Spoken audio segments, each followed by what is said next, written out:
안녕하십니까, 정동환입니다. 1987년 상반기 IMF는 우리나라의 원화 절상과 함께 시장 개방을 가속화할 것을 요구했습니다. 이 상황을 쉽게 설명드리면 이제 너희들도 경제 사정이 좋아졌으니까 원화값도 좀 올리고 시장도 좀 더 열어라, 그런 얘기죠. 5공화국 초반부터의 물가 안정 대책, 부실기업 정리, 그리고 삼저, 이것이 우리나라가 단군 이래 최대 호황을 맞게 된 원인입니다. 그런데 50 후반기는 어땠을까요? 모든 사람들이 이구동성으로 하는 말이 있습니다. 네, 경제정책의 실족이었습니다. 1987년 10월 12일 대통령 직선제를 포함한 새 헌법이 국회를 통과했고 같은 날 27일 국민투표로 확정되었다. 이제 제6공화국 헌법에 따라 12월 16일 대한민국 제13대 대통령 선거가 치러지게 된 것이다. 전국은 완전히 대선 체제로 접어들었다. 일단 정리된 것만 먼저 말씀드리면 이번 대통령 선거의 경제 공약인데 먼저 1인당 국민소득을 5,000달러까지 끌어올리겠으며 좋습니다. 중산층 육성에 힘쓰고 공무원 보수 수준을 임기 중에 국영기업체 수준으로 끌어올리겠다. 이렇습니다. 큰 틀에서는 좋습니다. 그런데 농민들을 위한 배려가 좀 약하지 않나? 야당 쪽에서는 4조 원에 달하는 농어민 부채를 완전히 탕감해주겠다, 이런 얘기도 나온다면서요. 그렇습니다. 그런데 우리 민정당에서는 농민들이 이거다 할 만한 그런 뭔가가 없는 것 같은데. 지금 개발 중에 있습니다. 자, 김종인 의원. 농민들에게 체감도가 높은 경제정책이 뭐가 있습니까? 일반적으로 추곡 수매가 인상률입니다. 정부에서는 이번에 7, 8% 선으로 잡고 있는 것 같습니다. 그것 갖고 약하지 않아요. 에? 저쪽은 3, 4조 원이나 되는 농어민 부채를 탕감하겠다 하는 마당인데. 그렇지 않아도 당에서는 14%까지 인상하자고 하는 중입니다. 그렇지. 그 정도는 돼야 할 겁니다. 근데 철원이는 아직도 재무부인가? 그런 것 같습니다. 박철원 특보가 재무부에 갔습니까? 최근 주가가 폭락했잖아요. 그와 관련해 긴밀히 협조를 구할 게 있어서 갔습니다. 그렇습니까? 김종인 의원, 몰랐습니까? 예. 우리 김 의원한테는 당에서 각별히 신경을 써야지. 응? 경제 문제는 특히나 많은 협의가 필요한 부분 아닙니까? 후보님, 죄송합니다. 김 의원님께도 미안합니다. 아닙니다. 김 의원, 너무 마음 쓰지 말아요. 에? 대선을 앞두고 워낙 신경 쓸 게 많다 보니 본의 아니게 몇몇 사람들이 주도하는 그런 경향이 좀 있습니다. 예. 그래도 내가 경제와 관련해서 가장 믿고 의지하는 분이 김 의원입니다. 앞으로 큰일도 하셔야 할 분인데 마음 상하시지 말고 본인이 준비할 거는 착착 준비를 하고 계시면 됩니다. 알겠습니다.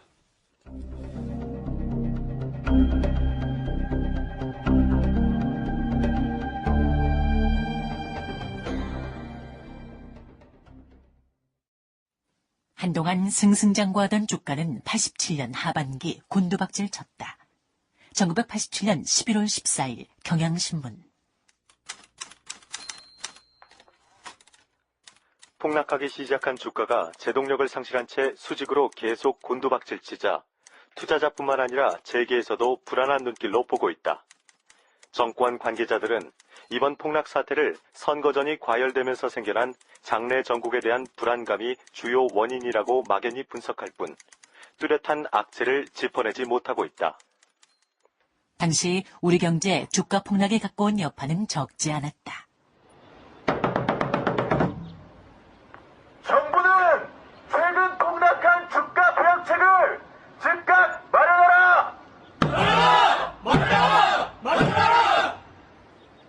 증권업 관계자들의 시위가 터져 나왔고 일시적 부양책이 아닌 자본시장 육성 정책 등 보다 근본적인 대책을 요구한다!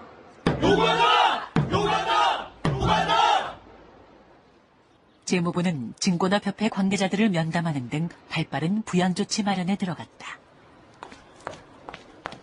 박철현 특보님. 이 내 차를 타러 가려면 저 사람들을 지나쳐야 하는데 갈 수가 있나? 12대를 지나쳐서 가는 건 어렵겠습니다. 저쪽 뒷길로 좀 돌아가셔야 할 것 같습니다. 그래요. 갑시다. 박 기사, 예, 주식 투자해요. 예. 지난번 주가가 폭등하면서 장에 발을 담궜습니다. 그런데 요즘 완전히 쪽박 차고 있습니다. 그래요. 제 주변에 저 같은 사람들이 많습니다. 사실 삼저다 뭐다 경기가 좋았지 않습니까? 주식값은 다르같이 오르고. 그랬죠. 저 같은 주식 초보자들이 그때 많이 생겨났거든요. 제 여동생은 한때 남편 월급보다 주식으로 돈을 더 많이 번다고 하면서 차도 사고 있습니다. 그랬는데요. 요즘 완전히 망했습니다. 여기저기서 돈을 끌어다 투자했다가 엄청나게 손실을 봤어요. 주식 투자해서 번 돈으로 장만했던 차도 헐값에 팔고 지금 당장 갚아야 할 빚이 한두 푼이 아닌데 주식값이 너무 떨어져서 팔지도 못하고 어쩔 줄 몰라 하고 있습니다. 그래요. 제 매제가 이 사실을 알고 부부싸움을 얼마나 했든지 지금 부부관계도 심각합니다. 최근에 한 44% 정도 빠졌지요. 예, 그렇습니다. 그래서 농담 삼아서 그럽니다.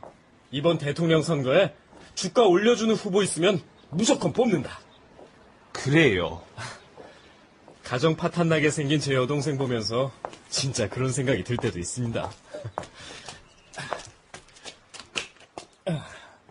특보님, 타시죠. 예.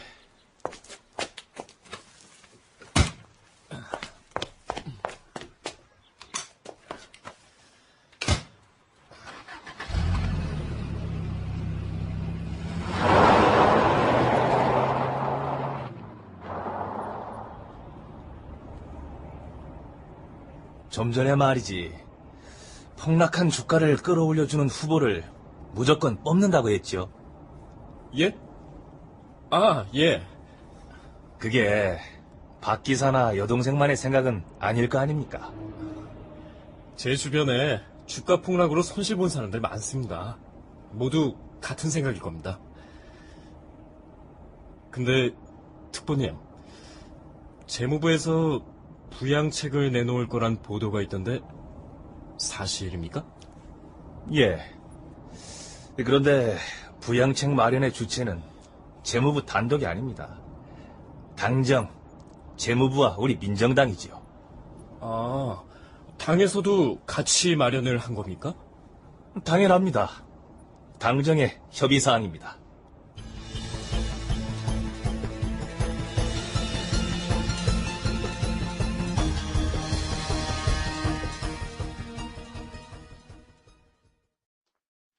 한편 그 시각 노태우 민정당 대선 후보는 같은 당의 김종인 의원으로부터 일종의 경제 과외를 받고 있었다.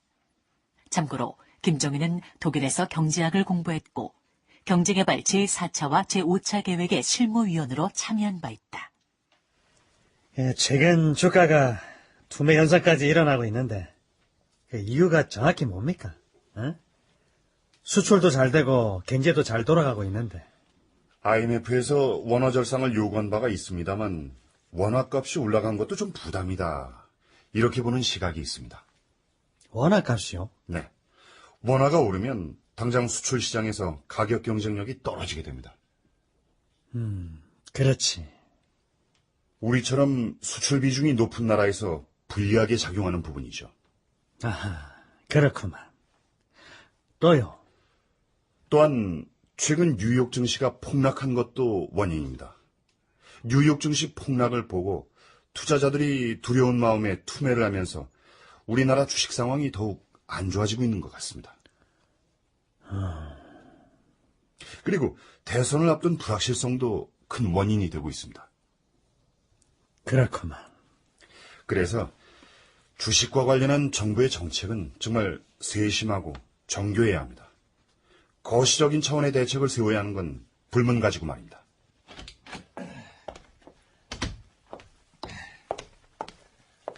후보님. 차라리 이리 앉아. 응? 늦었네. 예. 그래, 재무부하고는. 일단 부양책이 필요하다는 부분에서는 논의가 됐습니다. 잘됐다. 부양책을 어느 정도 할 건가 하는 몇 가지 부분에서만 접점을 찾으면 될 것 같습니다. 그런데 후보님, 이게 발표는 어디서 합니까? 당에서 하는 겁니까? 아니면 정부에서 하는 겁니까? 글쎄, 김 의원, 일반적으로 이런 경우는 어땠습니까? 주가 부양책은 담당 부처인 재무부에서 발표를 해왔었습니다. 그래서 말인데요. 주가 부양책을 마련하는 과정에 당의 역할이 적지 않았다 하는 것을 국민들에게 알릴 필요가 있을 것 같습니다. 그거는 관례대로 재무부에서 발표를 하면서 약간 언급하는 정도로만 아닙니다. 주가 부양을 위해 노태우 후보의 민정당이 어떤 노력을 했는지 국민들에게 강력하게 어필해야 합니다. 그렇지. 이렇게 하는 것은 어떻겠습니까?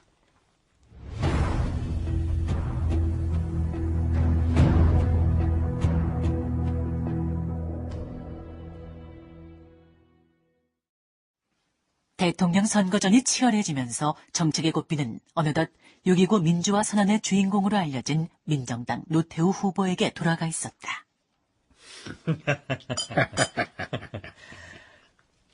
주가 부양 문제를 놓고 노태우 후보가 대통령을 찾았다.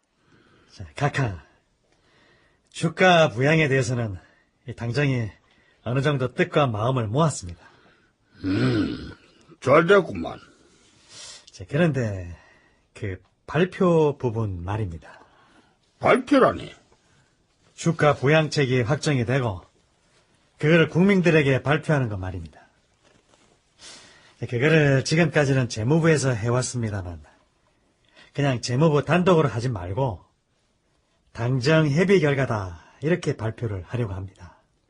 와, 민정당이 주식 투자자들을 위해서 이 정도로 신경을 쓰고 있다 하는 거를 국민들에게 알릴 필요가 있다 싶습니다. 그래? 나쁜 생각은 아닌데 민정당에서 너무 생생되는 것으로 보이지 않겠나? 아이고, 이 생색이 아니라 이 사실을 국민들에게 알리는 겁니다. 알았어. 뭐 노 후보 판단에 그게 좋을 것 같다고 하면 뭐 그래 해야겠지. 예? 예, 감사합니다, 각하. 대선을 얼마 남겨놓지 않은 시점에 주가가 급락합니다. 정부는 서둘러 부양책을 마련했고 그 내용을 당정협의 결과라는 이름으로 국민들에게 발표합니다. 결국 선거를 앞두고 일종의 생색을 낸 거죠.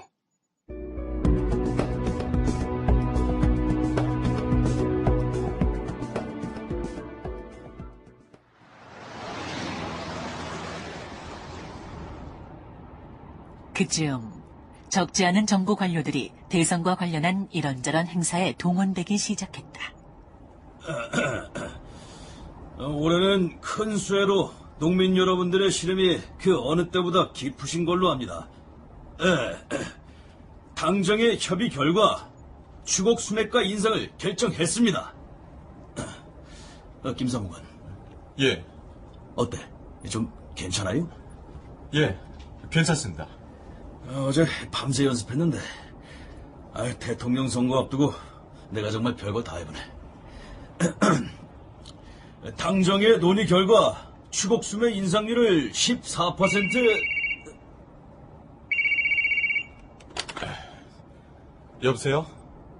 나 청와대 박영철 경제수석이요. 예, 수석님.